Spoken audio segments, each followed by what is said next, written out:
नमस्कार। भूगोल पर 1000 प्रश्नों की सीरीज में आपका स्वागत है। हम हाजिर हैं एक और नई वीडियो के साथ।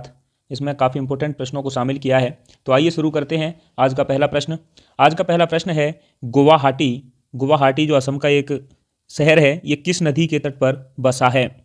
तो गुवाहाटी जो है ये ब्रह्मपुत्र नदी के तट पर बसा है। आप हमेशा याद रखेंगे, ये काफ़ी एग्जाम में पूछा गया है, काफ़ी इंपॉर्टेंट है, इसलिए आप याद रखेंगे।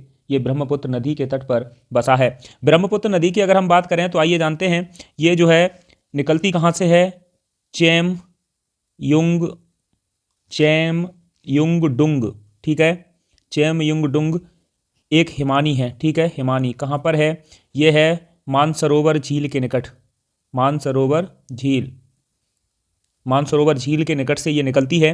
किस हिमानी से निकलती है? तो चैम युंगडुंग हिमानी से निकलती है। वहाँ से निकलने के बाद में ये किस नाम से जानी जाती है? तो वहाँ जानी जाती है, देखिए जो मानसरोवर है ये कहाँ पर है? ये तिब्बत में है। तो तिब्बत में इसे क्या नाम दिया गया है? सांगपो। क्या नाम दिया गया है? सांगपो। तो आप याद रखेंगे कि सांगपो नदी के नाम से तिब्बत में जानी जाती है। लेकिन वहीं अगर हम बात करें कि ये जब इस प्रकार से बहती है, मानसरोवर झील से बहती हुई यहाँ से, फिर ये एक यू आकार की, उल्टे यू आकार की घाटी का निर्माण करती है। कहाँ पर? अरुणाचल प्रदेश में। तो आप ये भी फैक्ट याद रखेंगे कि अरुणाचल में ये क्या करती है? उल्टे यू आकार के घाटी का निर्माण करती है। फिर जब ये आगे बहती है तो अरुणाचल प्रदेश में इसे नाम दिया गया है, अरुणाचल प्रदेश में इसका नाम क्या हो जाता है? दिहांग नदी। क्या नदी? दिहांग नदी। दिहांग नदी के बाद में जब ये आसाम वाले क्षेत्र में आती है तो आप याद रखेंगे असम में इसे क्या बोला जाता है? असम में इस नदी को नाम दिया गया है ब्रह्मपुत्र। क्या नाम दिया गया है? ब्रह्मपुत्र, ठीक है। आप इतना समझ गए होंगे। असम में ही ये एक द्वीप का निर्माण करती है जिसका नाम है माजुली द्वीप। क्या नाम है? माजुली द्वीप। तो माजुली द्वीप दुनिया का सबसे बड़ा नदी द्वीप है, आप इसलिए भी याद रखेंगे। तो यहीं पर एक शहर स्थित है, कौन सा? गुवाहाटी, जो इसके किनारे स्थित है। तो आप ये याद रखेंगे। साथ में याद रखेंगे जब ये नदी यहाँ से कुछ ऐसे बांग्लादेश में बहती है, बांग्लादेश में, तो ये किस नाम से बहती है? बांग्लादेश में जो है ये नाम दिया गया है यमुना। क्या नाम दिया गया है? यमुना। बांग्लादेश में ये यमुना नदी के नाम से बहती है। क्योंकि इधर से आपको पता होगा कि इधर से गंगा आ रही होती है, तो गंगा जो है बांग्लादेश में पद्मा के नाम से बहती है। किस नाम से? पद्मा के नाम से। तो ये नदी भी पद्मा में मिल जाती है और फिर आकर के ये संयुक्त रूप से पद्मा के नाम से बहते हुए बंगाल की खाड़ी में गिर जाती है। तो आप ये समझ गए होंगे, ठीक है। ये आप समझ गए होंगे। तो इसकी कुछ सहायक नदियां हैं, ब्रह्मपुत्र नदी की कुछ सहायक नदियां हैं, जैसे धनसिरी है, सुबनसिरी है, लोहित है, ठीक है, लोहित है। और भी कई अन्य नदियां हैं, उनमें आप ज़्यादा ना पढ़ें। मानस एक याद रख लें, ये काफ़ी एग्जाम में पूछी गई हैं, तो आप इनको याद रख सकते हैं, ठीक है। चलिए अगला प्रश्न देखते हैं। तो इस प्रश्न का राइट आंसर सी है। अगला प्रश्न देखते हैं। दूसरा प्रश्न है कि उत्तरकाशी किस नदी के तट पर बसा है? तो देखिए अगर हम उत्तरकाशी की बात करें तो उत्तरकाशी एक जिला है, ठीक है। उत्तरकाशी एक जिला है, किस राज्य का? उत्तराखंड का। तो आप इतना याद रखेंगे।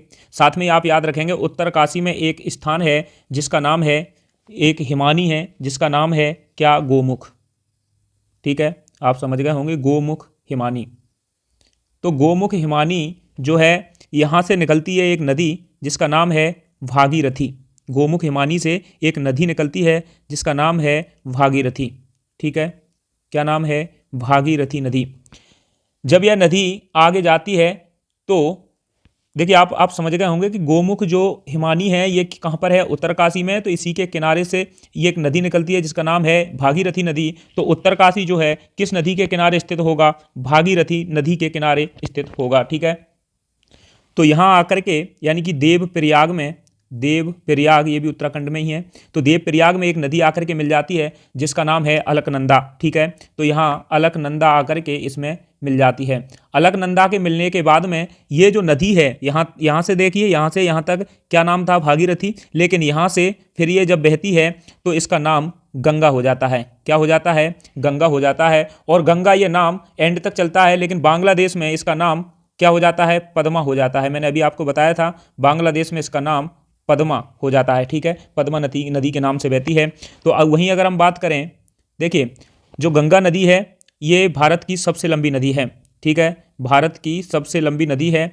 अगर हम सबसे चौड़ी बाहु की दृष्टि से सबसे बड़ी ये पूछें तो ब्रह्मपुत्र नदी है, लेकिन अगर लंबाई की बात करें तो भारत की सबसे लंबी नदी कौन सी है? गंगा है। जब सबसे लंबी है तो इसकी लंबाई कितनी है? 2525 किलोमीटर, ठीक है, इतना आप याद रखेंगे। साथ में आप याद रखेंगे इसके किनारे कुछ नगर स्थित हैं जो प्रमुख नगर हैं, जैसे एक तो ये भागीरथी, यहाँ से देखिए उत्तरकाशी गंगा नदी के किनारे नहीं है, आप याद रखेंगे ये भागीरथी नदी के किनारे है, यहाँ तक ये भागीरथी के नाम से बहती है तो ये भागीरथी नदी के किनारे है, इसलिए आप कभी भी कंफ्यूज ना हो।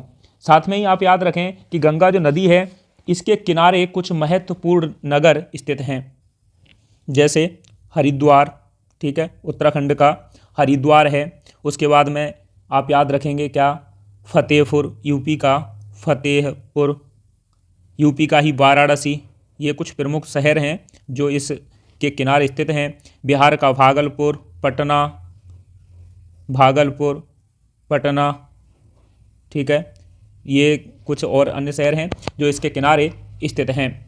साथ में ही आप याद रखेंगे जो गंगा नदी है तो इसके बारे में मैंने आपको बता दिया, रामगंगा नदी के किनारे एक शहर स्थित है बरेली, ये काफ़ी एग्जाम में पूछा गया है तो आप याद रखेंगे, ठीक है। चलिए अगला प्रश्न देखते हैं।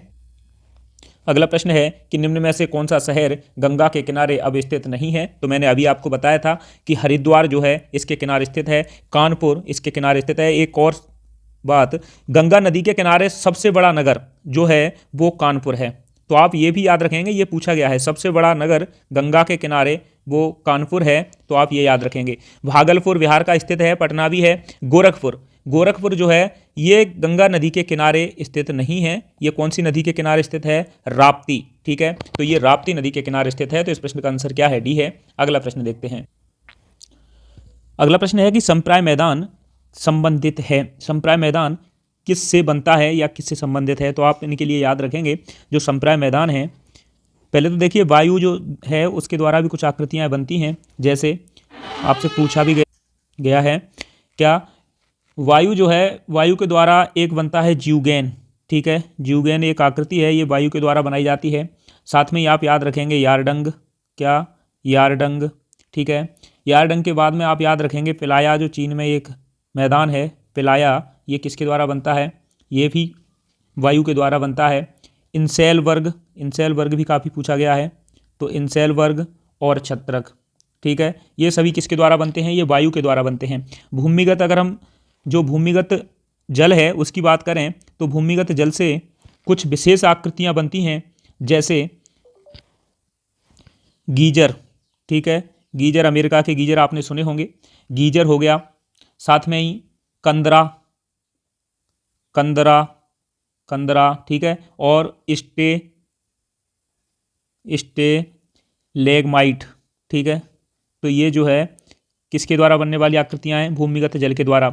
अगर हम बात करें हिम नदों के द्वारा, तो देखिए हिम नदों के बारे में हम आपसे बहुत पहले बता चुके हैं, क्या हिम नदी जो होती हैं उनके द्वारा क्या क्या बन सकता है? उनके द्वारा बनते हैं फ्योर्ड तट, ठीक है, फ्योर्ड तट, रिया तट जो है भारत का ही है, आप याद रखेंगे, जो पश्चिमी तट है वो रिया तट का उदाहरण है, तो आप ये भी याद रखेंगे। बाकी की अगर नदी की बात करें तो नदी के द्वारा बहुत सारी आकृतियां बनती हैं, लेकिन उन सब में प्रमुखतः देखें तो संप्राय मैदान है, ठीक है, क्या है? संप्राय मैदान। और भी कई बड़े बड़े मैदान हैं, जैसे उत्तर भारत का मैदान है, और भी तमाम जो नदियों के मैदान हैं ये सभी नदियों के द्वारा बनाए गए मैदान होते हैं, ठीक है, तो ये जो है संप्राय मैदान, इसे बोलते क्या हैं? पेनीप्लेन, तो आप ये भी याद रखेंगे। ये जो शब्द है ये मॉरिस डेविस ने दिया था, ठीक है, ये कई बार एग्जाम में पूछा गया है, आप याद रखेंगे, ये आपका प्रश्न है, मॉरिस डेविस, ठीक है, इन्होंने ये शब्द का यूज सबसे पहले किया था। वायु के द्वारा एक और एग्जाम्पल आप याद रखेंगे, लोइस के मैदान, ठीक है, ये भी काफ़ी एग्जाम में पूछा गया है, तो आप इसे भी याद रख लें। तो ये जो है इस प्रश्न का राइट आंसर तो डी है, लेकिन बाकी के जो फैक्ट हैं वो आपके एग्जाम के पर्पज से काफ़ी इंपॉर्टेंट है, इसलिए आप इन्हें याद रखें। चलिए अगला प्रश्न देखते हैं। अगला प्रश्न है कि निम्न में से किसका मतलब 40 कबीलों का देश होता है? तो यहाँ हम बात कर रहे हैं किर्गिस्तान की, ठीक है। किर्गिस्तान में देखिए जो किर्गिज शब्द आया है किर्गिस्तान के लिए, किर्गिस्तान किर्गिज शब्द से निकला है, पहले तो आप ये याद रखें, ठीक है। किर्गिज जो शब्द है ये तुर्की शब्द है, ठीक है, ये तुर्की शब्द किससे निकला है? किर्क से। किससे निकला है? किर्क, ठीक है, ये किर्क से निकला है। किर्क का अर्थ होता है 40, क्या होता है? 40, ठीक है, इसका अर्थ क्या होता है? 40। तो जो है 40 कबीलों का देश किसे कहा गया है? ये कहा गया है किर्गिस्तान को। तो आप ये याद रखेंगे, काफ़ी पूछा गया है। चलिए अगला प्रश्न देखते हैं। अगला प्रश्न है कि लीप फॉरवर्ड पॉलिसी के कारण भुखमरी से लाखों लोगों की मृत्यु कहाँ पर हुई थी? तो ये नीति थी लीप फॉरवर्ड पॉलिसी। ये कौन सी नीति थी? तो ये थी सामाजिक और आर्थिक नीति।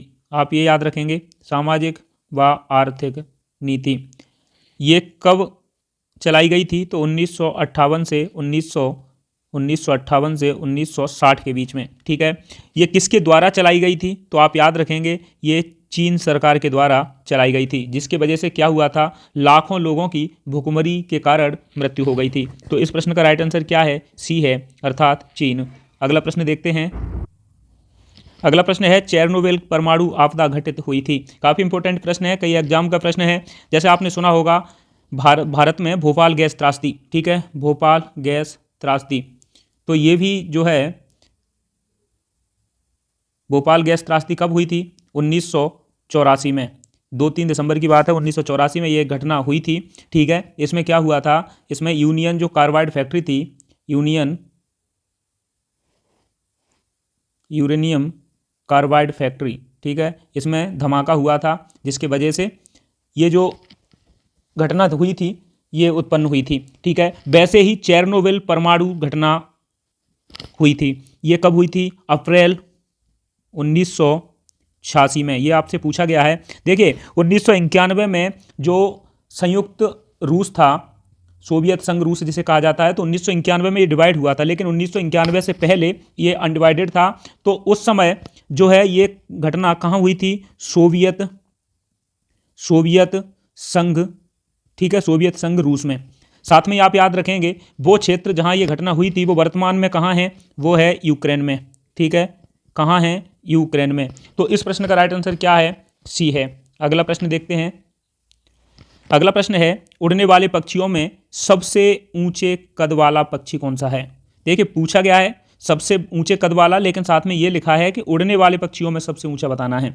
तो हम जानते हैं कि जैसे मोर है, मोर भारत का क्या है? मोर भारत का राष्ट्रीय पक्षी है। ठीक है, ये सामान्यतः उतना ऊंचा नहीं होता। साथ में आप याद रखेंगे शुतुरमुर्ग, ये दुनिया का सबसे ऊंचा सबसे बड़ा पक्षी है। तो आप ये याद रखेंगे दुनिया का सबसे बड़ा और सबसे ऊंचा, ठीक है, सबसे बड़ा और सबसे ऊंचा पक्षी है।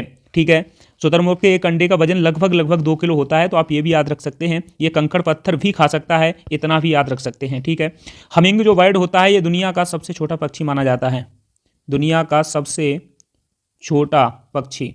तो आप ये भी याद रखेंगे। साथ में आप याद रखेंगे सारस। सारस जो होता है वो उड़ने वाले पक्षियों में हमने आपको बताया था कि दुनिया के सबसे बड़ा और सबसे ऊंचा पक्षी कौन सा है? शुतुरमुर्ग है। लेकिन इसकी एक खासियत है, ये उड़ नहीं सकता। ये दौड़ सकता है, भाग सकता है, चल सकता है, लेकिन ये उड़ नहीं सकता। ठीक है, तो ये उड़ने वालों में काउंट नहीं होता। सारस की बात करें तो ये उड़ सकता है। ठीक है, उड़ सकता है। तो आप ये याद रखें। साथ में याद रखें कि ये उड़ने वालों पक्षियों में बात करें तो ये सबसे बड़ा पक्षी है, सबसे बड़ा पक्षी है। ठीक है, तो इस प्रश्न का राइट आंसर क्या है? ए है। चलिए अगला प्रश्न देखते हैं। अगला प्रश्न है, काफ़ी इंपॉर्टेंट प्रश्न है, सार्क का मुख्यालय पूछा गया है। क्या? सार्क का मुख्यालय पूछा गया है। तो देखिए जो मनीला है, मनीला की अगर हम बात करें तो यहाँ किसका मुख्यालय है?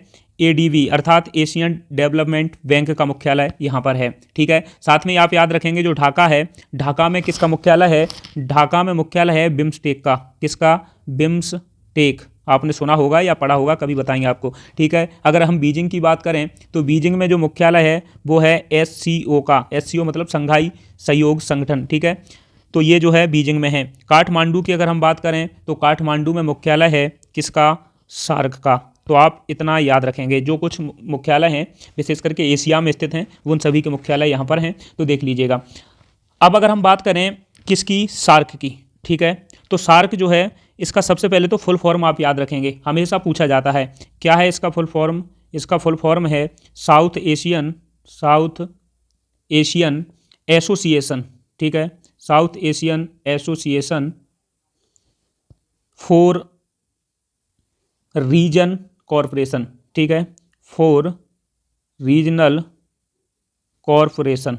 तो आप इसका जो फुल फॉर्म है, ये सार्क का फुल फॉर्म है वो ये है, South Asian Association for regional corporation. वहीं अगर हम हिंदी में इसकी बात करें तो इसे बोलते हैं दक्षेस। क्या बोलते हैं? दक्षेस। दक्षेस का पूर्ण रूप मतलब साउथ से है दक्षिण, दक्षिण एशियाई, दक्षिण एशियाई क्षेत्रीय सहयोग संगठन। ठीक है, सहयोग संगठन। तो आपसे कुछ भी पूछा जा सकता है, या तो सार्क या दक्षेस, दोनों का मतलब एक ही है, और ये मतलब है जो मैंने आपको बता दिया। अब देखिए, अब जो है सार्क की स्थापना होती है कब? स्थापना की बात करें तो ये होती है 8 दिसंबर 1985 को। ठीक है, इसका जो मुख्यालय है वो कहाँ है? काठमांडू, नेपाल में। ठीक है, आप ये भी याद रखेंगे, काठमांडू ये नेपाल की राजधानी है काठमांडू, तो आप ये याद रखेंगे। तो इसका यहाँ मुख्यालय है। इसके टोटल सदस्य अब 8 हैं। 8 में कौन कौन से सदस्य हैं ये भी पूछा जाता है आपसे। तो इसमें जो है भारत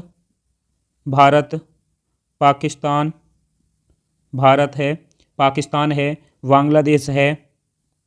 ठीक है, बांग्लादेश है, नेपाल है, नेपाल में स्थित है तो वह तो होगा ही, है ना, नेपाल है, श्रीलंका है। कई बार आपसे ऐसे पूछा जाता है कि इनमें से कौन सा इसमें शामिल है, कौन सा नहीं है, तो आप ये सब याद रखें। मालदीव है और भूटान है। ठीक है, मालदीव है, भूटान है। अब देखिए 8वां जो सदस्य देश है वो आप याद रखेंगे, 8वां जो है ये 2007 में अफ़गानिस्तान शामिल हुआ था। तो आप ये याद रखेंगे, अफ़गानिस्तान जो है इसका 8वां देश है जो 2007 में सबसे बाद में शामिल हुआ था। 8 तो इसके सदस्य हैं, लेकिन 9 प्रेक्षक सदस्य हैं। प्रेक्षक मतलब इसमें देखभाल करते रहते हैं। तो ये ऐसे जो सदस्य हैं, सदस्य देश हैं, वो कितने हैं? 9 हैं। तो आप ये भी याद रखेंगे। यहाँ से आपके जितने भी फैक्ट बन सकते थे पूछे जाएंगे, वो सभी मैंने आपको कवर करके रख दिए हैं। तो आप इन्हें याद कर लें, देख लें। ठीक है, तो इस प्रश्न का राइट आंसर क्या है? डी है। अगला प्रश्न देखते हैं। अगला प्रश्न है कि निम्नलिखित में से कौन सा सही सुमेलित नहीं है? अगर हम अंतर्राष्ट्रीय रेड क्रॉस सोसाइटी की बात करें तो इसका मुख्यालय कहाँ है? जेनेवा में। ये सही है। ठीक है, सही है, जेनेवा स्विट्जरलैंड में इसका मुख्यालय है। यूरोपीय आर्थिक समुदाय की अगर हम बात करें तो इसका मुख्यालय कहाँ है?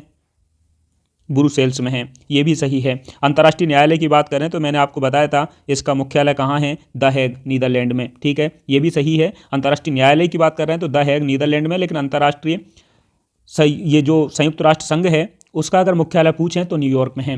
खाद्य एवं कृषि संगठन, इसका मुख्यालय न्यूयॉर्क में है। ये गलत है। कहाँ है? रोम, इटली में। इटली का एक शहर है रोम, जो है इसका मुख्यालय है। तो इस प्रश्न का राइट आंसर क्या है? ए है। चलिए आज यहीं समाप्त करते हैं, फिर मिलते हैं अगली वीडियो में। लेकिन तब तक के लिए आप वीडियो को देखें, लाइक करें, कमेंट करें, साथ ही चैनल को सब्सक्राइब भी कर लें।